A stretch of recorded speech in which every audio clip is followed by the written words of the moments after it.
I know my student understands a concept when they can take the information that they've learned about a particular topic and apply it to a new and different topic. And I want to get all of my students to that point. Each of your table groups is going to examine a specific aspect of the women's suffrage movement. And I want you to be thinking about how those documents provide a window to the past. Be thinking about new information that these documents generate for you. My goals for my classroom are essentially to produce good citizens. That is, citizens that can think critically about enduring problems. And Smarter Balance helps me to do that because the lessons that they have featured on the digital library look at these enduring problems that provide kids an opportunity to examine these issues from different points of view.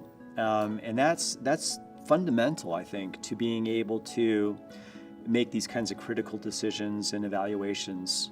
And I think that's not only does that apply to kind of historical topics, but then they can take those same skills and apply it to modern topics as well. Smarter Balance understands is that our time is very, very limited.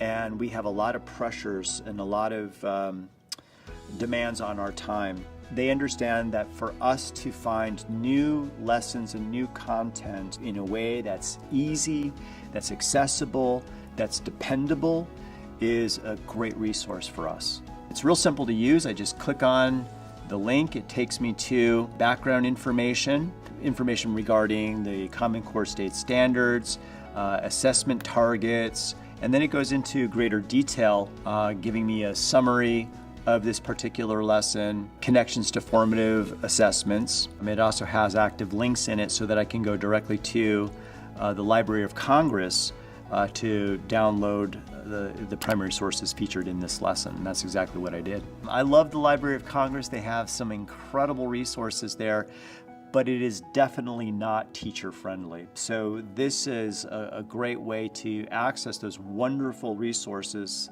at the Library of Congress without all the hassle.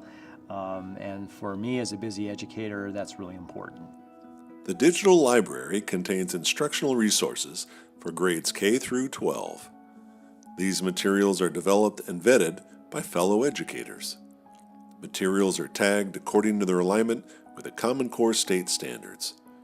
Information on each lesson include connections to formative assessments. While lessons are contributed by educators, they are vetted against a set of quality criteria.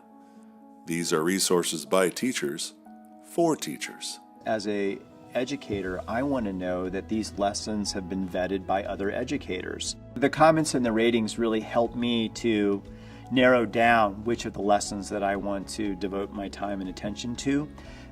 So the more ratings that I see, the more confident I am that other expert educators have used this lesson and have given their approval.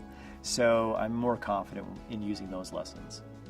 I remember first coming into this profession and teaching history, it was pretty much, here's a worksheet, or here's dates to memorize or events to memorize, and that was pretty much what a history education was. And I think it's one of the reasons why so many people, especially people my age, don't like history. Whereas today, while it's still important to have basic core concepts and or content knowledge, we're moving away from that to one where students are challenged to think critically about these kinds of events.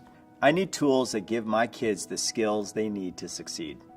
The digital library from Smarter Balance gives my students those tools.